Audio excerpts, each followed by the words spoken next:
I noticed it before I even turned on the light.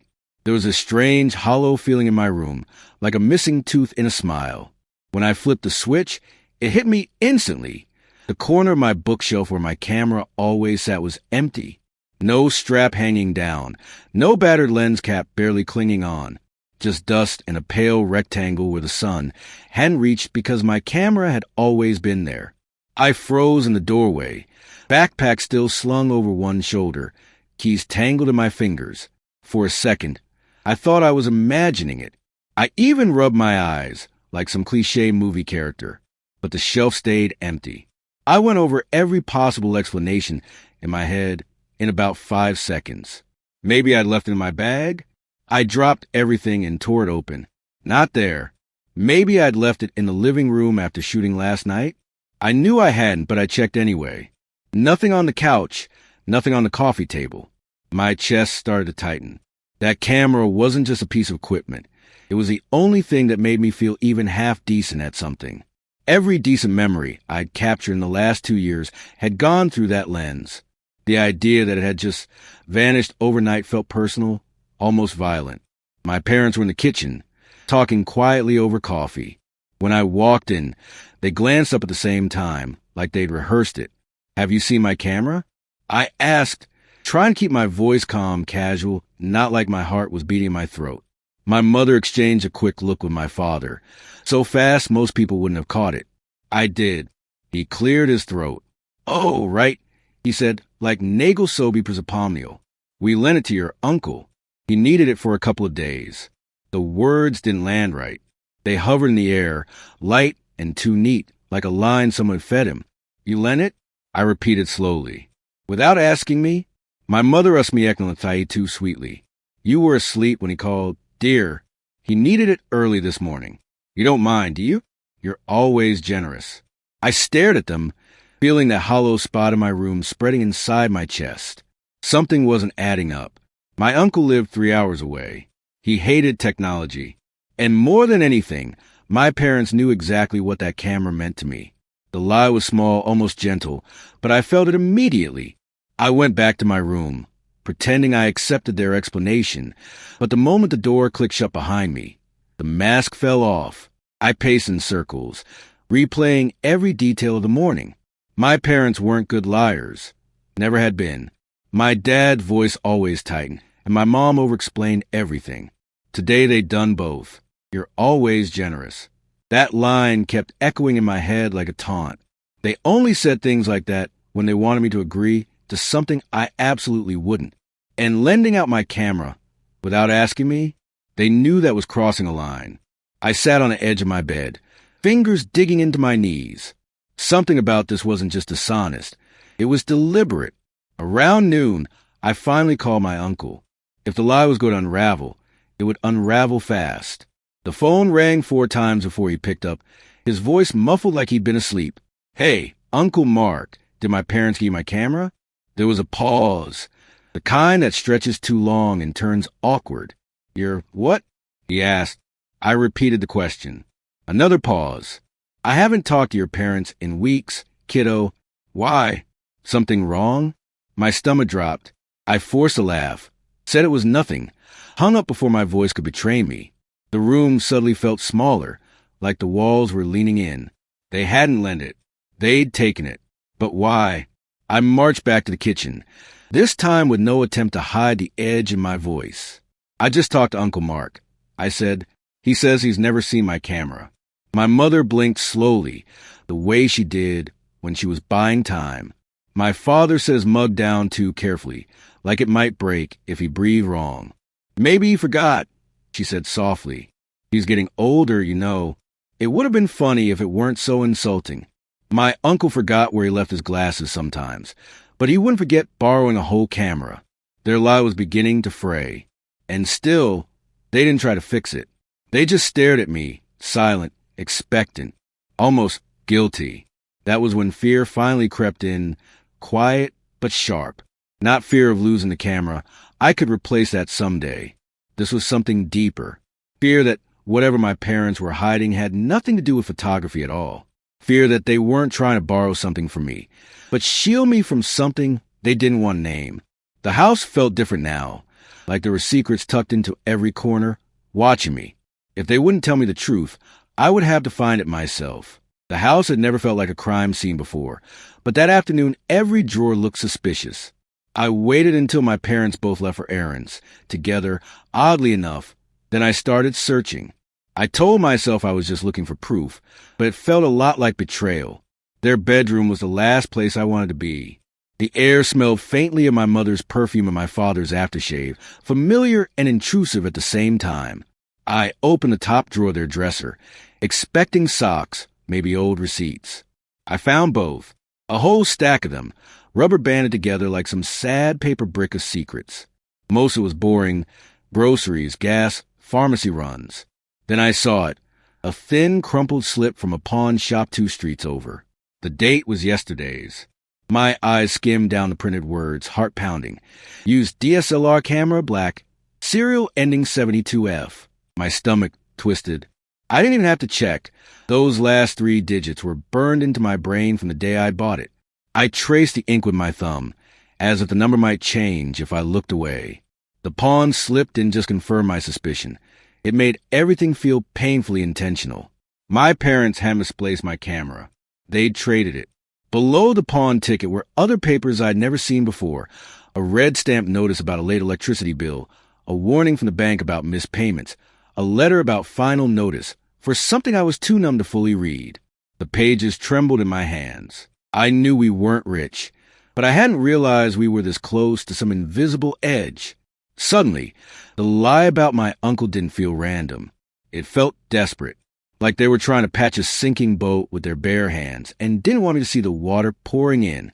I tucked the papers back exactly as I found them, but the knowledge sat in my chest like a stone. There was a version of me that wanted to wait, to let them come to me with the truth in their own time. That version lost. I grabbed my jacket and the pawn receipt, stuffed it into my pocket, and walked out the door. My feet carried me on autopilot down the street, past the bakery, past the bus stop, until the pawn shop's neon sign flickered into view. If my parents wouldn't tell me what they'd done, I was going to let the man behind that glass counter tell me instead. The pawn shop smelled like metal and dust, with a faint hint of old plastic, like every forgotten gadget in the world had ended up here. Glass cases lined the walls, filled with watches, jewelry, phones, pieces of other people's quiet emergencies. The man behind the counter glanced up at me, bored, until I unfolded the crumpled receipt and slid it toward him. "I'm looking for this," I said, my voice thinner than I wanted to be. He adjusted his glasses, studied the slip, then looked past me toward the shelves behind him. "Yeah, that came in yesterday," he said. "Nice camera. You the one who sold it?" "No," I replied, my jaw tightening. "I'm the one it belonged to." Something in his expression softened, just a notch. He pulled a black DSLR from the shelf and set it gently on the counter, like he knew he was placing a piece of my life between us. There was a scratch near the shutter button, the worn strap, the crooked lens cap. My throat closed up. For a second, I forgot how to breathe. I need it back," I whispered. "Please." He sighed, that weary sound people make when they've had this conversation too many times. "I get it, kid, but I paid good money for it. If you want it back before it goes on sale, you gotta bring what I gave your old man." He told me the amount. It felt enormous, like he'd just named the distance between here and the moon. I didn't even have a fraction of it. I pressed my fingertips against the glass, leaving smeared prints next to the camera I couldn't reach. A part of me had hoped this was all some misunderstanding. Seeing the camera there, tagged and priced, made it painfully real. I walked home with the weight of that number pressing against my ribs. It wasn't just about the camera anymore. It was the realization that my parents had stood in that exact spot, handed over the last piece of something that was truly mine, and signed their names to it. When I stepped into the living room, they were waiting, sitting side by side on the couch like a jury that had already reached a verdict on itself. I tossed the pawn receipt onto the coffee table. It fluttered down between us like a gauntlet. "So," I said, my voice shaking, "when were you planning to tell me you sold my camera?" For a moment, no one spoke. The silence stretched, thick and heavy, wrapping itself around the 3 of us. My mother was the first to look away. My father picked up the pawn receipt, stared at it like he'd never seen it before, then let it fall back to the table. We were going to buy it back, he said, quietly, as soon as we could. The words were small compared to what I felt. You lied, I shot back. Not just once. You looked me in the eye and made up a story about Uncle Mark. You made me think I was crazy for not believing you. My voice cracked on the last word, and I hated how raw it sounded. My mother's eyes were shiny, but she wasn't crying yet. We didn't want you to worry, she said. About what? That the lights might get cut off? That we might lose the house? I grabbed the stack of notices I'd found, slapped them down beside the receipt. Too late. They both flinched. My father rubbed his face with both hands, like he wanted to erase himself and start over. I lost my job 3 months ago. He finally admitted. I thought I'd find something else fast. I didn't want to tell you until I had a solution. Then the bills piled up and he gestured weakly toward the papers. Selling things seemed easier than telling you we were drowning. The anger in me didn't disappear, but it shifted. It was no longer a clean, sharp blade. It was tangled with something messier. Fear, hurt, an unwilling understanding. You could have just told me, I said, softer now. It's my life, too. That camera, it wasn't just stuff. It was mine. It was the one thing that felt like a future. My mother finally cried then, tears slipping down her cheeks in quiet lines. We know, she whispered, and that's what makes this so awful. We didn't sell a thing. We sold your trust. Her voice broke. I'm so sorry. We talked for a long time after that. About money, about jobs, about how pretending everything was fine had only made it worse. They admitted they'd already sold jewelry, an old TV, anything they could live without. My camera had been the first thing that wasn't theirs to give. In the end, there was no magic fix. We didn't suddenly have the money to get it back. The pawn slip stayed on the table, a quiet reminder of what we'd lost. But we made one promise that felt bigger than any object. No more lies. Not about money. Not about anything. Weeks later, I picked up my phone and started taking pictures with its cracked little lens. It wasn't the same. My hands missed the way of the real camera, but it was something. Friends offered to lend me their gear sometimes, and slowly, the ache dulled. My parents were different, too. Tired, honest, a little humbled. The night my camera disappeared, they took more than a machine with a shutter. But in tearing that piece out of my life, they accidentally ripped open the secrets they'd been hiding from me and from themselves. And as we sat together at the kitchen table one evening, planning bills and part-time jobs like a team instead of strangers, I realized something unexpected. The bell above the door made the same flat, metallic sound as it had that first time, but I wasn't the same person walking in. Back then, I'd crossed this threshold with empty pockets and a chest full of panic, staring at my camera through glass I couldn't afford to break. Today, I had a backpack slung over one shoulder, a thin envelope of cash zipped inside, and calluses on my fingers from a full year of part-time shifts and cheap assignments. My heart was still beating too fast, sure, but this time it wasn't only fear. It was something sharper and cleaner. Anticipation. The place looked exactly as I remembered. Rows of forgotten electronics. Guitars missing strings. Watches that had watched people run out of options. The same guy was behind the counter, a little grayer at the temples. The same tired kindness in his eyes. He glanced up when the bell rang, gave me the half-bored, half-curious look pawn shop people must perfect from seeing every kind of trouble walk in. Then his face shifted. Recognition clicked. You again, he said. Camera kid. I couldn't help it. I smiled.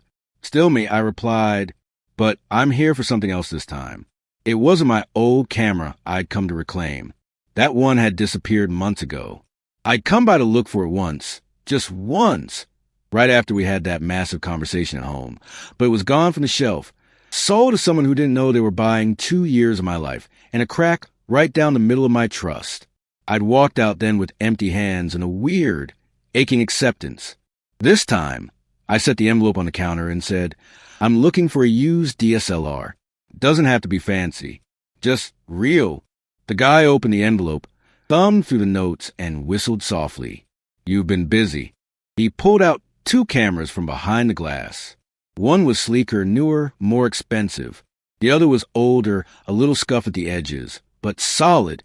The kind of thing that had already survived other people's mistakes and kept working anyway. I picked up the older one, feeling its weight settle into my hands like it was trying me on too. I lifted it to my face, looked through the viewfinder, and the world snapped into that familiar frame. Edges, light, distance. It didn't matter that it wasn't my old camera. What mattered was a feeling. Like someone had returned a language I hadn't realized I was still fluent in. This one, I said. On the way home, I kept the camera tucked inside my backpack, fingers gripping the strap so tight they went numb. I half expected something to go wrong. A sudden downpour, a bike splashing muddy water, a car pulling up and stealing my bag. The universe had taken my first camera without asking. Part of me didn't trust it not to try again. But nothing happened. The sky stayed stubbornly clear, my bag stayed mine, and I climbed the stairs to our apartment with a weird sense that I was crossing some invisible line I'd been circling for a long time. My parents were in the kitchen when I opened the door. My mom was chopping vegetables. My dad was scrolling through job listings on his ancient laptop. The scene was painfully domestic and completely real. No pretending. No hidden letters under bills anymore. "Hey," I said, suddenly awkward. "Can you come to the living room for a second? Both of you?" They exchanged a look, that silent parental language I'll never fully decode, then followed me. I set the backpack on the coffee table, unzipped it slowly, and pulled out the camera. For a moment, no one spoke. It felt like I was introducing them to someone important. "You bought it," my dad said, his voice a mix of pride and something that sounded a lot like guilt. "With your own money." "Yeah," I answered. "From the same pawn shop. Not the same camera, though. That one's gone." I met their eyes one by one. But I realized something. I kept thinking that when the old camera was sold, that was the day everything broke. Like that piece of glass was a line between before and after, but it wasn't. The real line was the day you decided to tell me the truth, and the day I decided to stay. My mother's eyes filled, but she didn't look away this time. "We should have trusted you sooner," she said, steady but soft. "We can't undo what we did." "I know," I said, "and I can't unfeel it. There are still moments when I see a pawn ticket in my head every time I leave something I love on a shelf. But I lifted the camera a little. I also see this now, that I can lose something and not lose myself with it, that we can break trust and still choose to rebuild it, one ugly, honest conversation at a time. Silence settled over us again, but it was different from the old silence, the scared one full of unsaid things. This one felt more like a pause between breaths. My dad cleared his throat. "When's your next exhibit thing?" he asked, like he wasn't sure if he was using the right word. I laughed. "It's not really an exhibit. Just a small student show at the community center. Friday night." He nodded, then looked at my mom. "We'll be there," he said firmly, "even if I have to walk across town." That night, in my room, I set the new camera on the same spot on the shelf where the old one had disappeared. The wood was still paler there, like a faint ghost outline. I let my hand rest on the camera body for a moment, then stepped back. It didn't feel like a replacement. It felt like a continuation, like a new chapter that didn't deny the last one, but didn't let it be the final word either. I lay down on my bed and stared at the ceiling, the weight of the day finally melting out of my muscles. Somewhere in the kitchen, my parents were talking quietly, not in those sharp, tense whispers I'd once heard through thin walls, but in low, tired voices planning shifts, meals, bills. Planning together. I thought about all the shots I'd lost during the months without a camera, all the moments I'd only been able to capture in my memory. My dad coming home with grease on his hands from a one-off mechanic job, my mom counting coins at the table and then laughing at the absurdity of it, the three of us eating simple dinners lit by a single, stubborn light bulb that never seemed to burn out. Maybe I'd never get those images back, but I could start from here, from this worn shelf, the second-hand camera, this version of us that was a little bruised and painfully honest. My parents had once sold the thing I loved most to keep our world afloat. It had hurt in a way I still don't have perfect words for. But in the wreckage of that choice, something else had surfaced. The truth about who we were, what we feared, and how far we'd go for each other, even when we got it wrong. And as I picked up the camera one last time before sleep, pressed the cold plastic gently to my forehead like a promise, one clear thought settled quietly in my chest. They had taken my camera once. This time, I chose to take my life back with it.